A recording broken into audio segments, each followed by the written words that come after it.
quais os critérios para escolher uma propriedade rural. O que é que a gente deve observar, como a gente deve olhar essa propriedade. Dizer para vocês que, junto com o Tiago, a gente peregrinou por várias propriedades, vários corretores, várias regiões, e aí a gente vai poder falar um pouquinho agora sobre esse tema, que muitos de vocês pediram, muitos solicitaram que a gente trouxesse esse tema para ser discutido aqui. Então, nós aqui, trabalhando no processo da transição cidade-campo, a gente está falando dos 5 aspectos da transição. O critério para escolher uma propriedade é um desses aspectos. Então, é importante que a gente tenha a noção que nós estamos falando de vários aspectos. Hoje, a gente está especificamente falando sobre escolha de propriedade e algumas informações importantes nesse sentido. A principal critério que a gente deve observar numa propriedade. Tiago, o que é que você acha que é o principal? Depois eu falo o meu. Deixar você falar o seu primeiro. O principal critério, na minha visão, eu posso relativizar isso, dependendo das necessidades, das expectativas que cada um vai definir para a sua propriedade. Qual o objetivo dela? Mas eu gosto de ressaltar o fator água. O fator água, para mim, ele é fundamental para definição de uma propriedade. Só que, além da questão de água, que é básica para tudo, nós temos que pensar também qual o propósito daquela propriedade. Eu quero aquilo para lazer, para uma terapia, para produção agrícola, para subsistência, produção com o objetivo de comercializar um excedente ou com uma atividade rural que eu faça com dedicação exclusiva para manutenção de minha família, uma pequena empresa rural. E considerando essas vertentes, nós temos que pensar em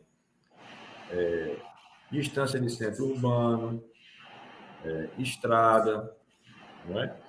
Então, são fatores, condição da propriedade em termos de documentação. Tem gente que acha uma fazenda linda, mas ela é uma dor de cabeça para você resolver as questões de documentação, herdeiros, partilhas, muitas dificuldades entre as pessoas que herdam aquela propriedade. Aqui na região de Itacal, por exemplo, aqui em Itabuna e região, muitas pessoas, muitas famílias hoje possuem como herança fazendas que não têm inventário, que não têm definição de parcela.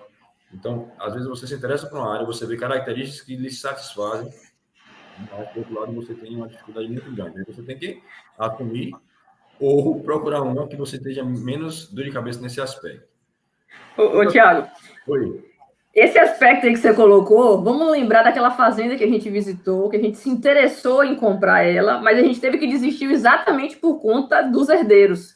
A gente gostou da propriedade, vamos fechar negócio, aí um herdeiro desistiu e disse, não, você pode até vender a sua parte, mas as barcaças a gente não vende a parte da sede, e aí começou a virar um problema aquele negócio, e a gente, opa, esse aí não vai dar para entrar não, porque tinha essa questão dos herdeiros, né? Você lembra dessa? Positivo. E aí, assim, isso é uma coisa corrente aqui na região. Pessoas que tinham 300, 400, 500 hectares de terra, 200, faleceram, ficaram seus herdeiros e não se chegou a um denominador comum quanto a isso, e isso acontece muito aqui. Eu queria ressaltar também a questão, assim, quando você considera os passivos ambientais que aquela propriedade possui. Porque você vê uma propriedade que você tem uma área muito aberta, você tem um córrego, você tem um pasto grande, você vê aquela situação toda, mas você muitas vezes não atenta que existem normas legais que precisam ser atendidas para que a propriedade esteja regular. E quando você procura, muitas das vezes não estão regulares.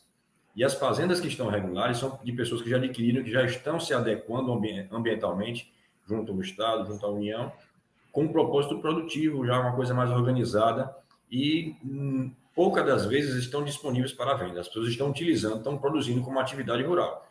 Então, aquelas que você vai comprar para arrumar, é importante que a pessoa saiba que existem legislação que define que os passivos ou os impactos causados pelo homem, ação antrópica, como supressão de vegetação, que é retirada da mata, da cobertura natural, vegetal natural que existia naquela área, ou interferência em cursos d'água que precisam de regularização, como barramento, como represamento, coisa do tipo, captações para irrigação e tal, todas essas questões são passíveis de regularização. Então, assim, é importante você considerar os aspectos que lhe favorecem em relação à distância da onde para que você possa dar assistência ou morar, como considerando, eu preciso de uma assistência médica, eu não quero um lugar tão distante. Então, você considera estrada, proximidade de algum centro médico, uma cidade que tenha uma assistência. Você considera, eu quero levar para a cidade, eu preciso fazer entrega semanal, uma ou duas entregas semanais, eu preciso de estrada em condição. Então, quando você procura uma propriedade que está no limite de 2 municípios, normalmente é um local deixado um pouco à míngua, porque é fim de linha. Você vê características boas, mas a parte logística fica como para você? Você vai ter acesso, você tem estrada que é recuperada com uma certa frequência. Zona rural, a gente vive uma região que chove, então o desgaste da estrada é comum e muitas vezes também não se vê isso aí. Então, isso compromete a sua capacidade de fazer entregas e não perder material. Então, se você quer morar e quer um lugar mais refugiado, que você não está, isso para você não é importante, então um local mais ermo, mais retirado, talvez lhe favoreça, mas nem uma coisa que é bom para um pode não ser bom para outro. Então, são várias características que você tem que botar numa matriz para você considerar. Olha, isso aqui nessa propriedade é bom, mas isso aqui é negativo. O que é que eu vou priorizar? Porque a gente não tem um lugar perfeito para poder se estabelecer. Então, é importante isso. Olhar de forma bem ampla quais critérios. Agora, pensando na parte produtiva, na subsistência, né, na sustentabilidade daquela propriedade, é importante que se considere qual atividade quer se desenvolver. Eu quero ter apenas as hortaliças, uma fruta para poder o meu consumo de casa. Então, você vai pensar numa propriedade com essa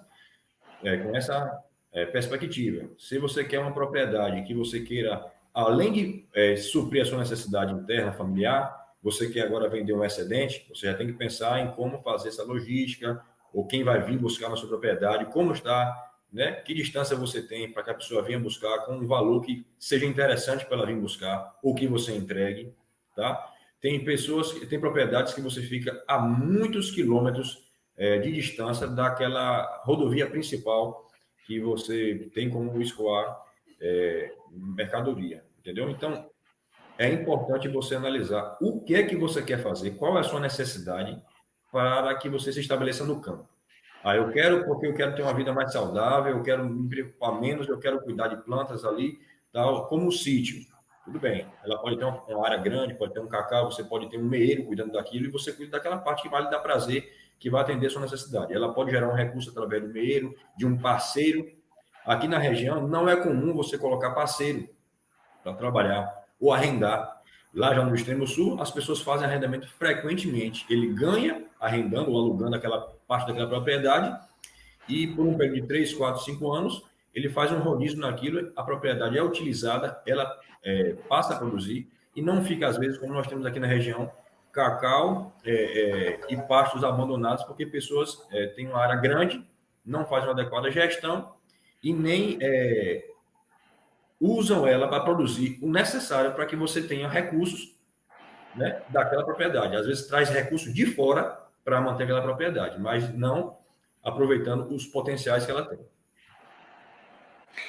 Tiago, é muito importante isso que você traz e assim a gente tem vivido isso na prática. A gente acabou optando por uma propriedade que acabou sendo o que a gente encontrou de melhor naquele momento. Nós passamos por mais de 50 propriedades, visitamos vários municípios e uma das coisas que a gente pode recomendar a você, procure um município menor, procure um município pequeno, porque no município pequeno você vai ser melhor atendido do que se você estiver num município grande. A gente tem experiências de propriedades em municípios pequenos que você consegue que o trator da prefeitura vá na sua propriedade, você consegue a melhoria do acesso da sua propriedade, você consegue mais assistência do que no município grande. O município grande, já é grande, mais pessoas para ser atendida, a dificuldade é maior. Então, das propriedades que a gente tem na família, né, da propriedade minha com o Tiago, minha mãe, e a propriedade que eu tenho com a família do meu esposo, a dele tem tido mais assistência da prefeitura por ser num município menor. Então, é uma recomendação que a gente pode passar para você, procure um município menor que tenha estrutura para lhe apoiar na sua atividade rural.